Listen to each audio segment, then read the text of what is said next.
একেবারেই ভালনারেবল, আইন শৃঙ্খলা পরিস্থিতির নাজুক। আমি দেখলাম পুলিশ চেষ্টা করেছে। আর দেখুন, যখন সরকারি দলের নেতা কর্মীরা এরকম ভয়াবহভাবে তাণ্ডব চালায়, তখন আসলে 5-10 জন পুলিশ কিন্তু সেটা কন্ট্রোল করতে পারে না, চাইলেও পারবে না। হুম। সো এটা খুব মানে একটা ভয়াবহ পরিস্থিতি তৈরি হয়। আমি মামলা করে চেয়েছি।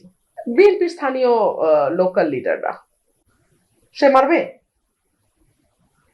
এই এই এই তাহলে এই সরকারের ক্যারেক্টার?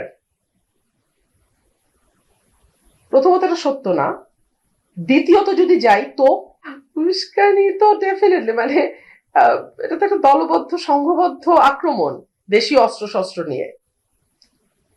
এটা কিছু না, যেটা হয় যে আহ, অশিক্ষিত লিডারশিপ যারা স্থানীয় থাকে তার এক ধরনের পাঙ্গা লড়তে চায়, এটাই, আর কিছু না। এটা পুলিশ তদন্ত করুক।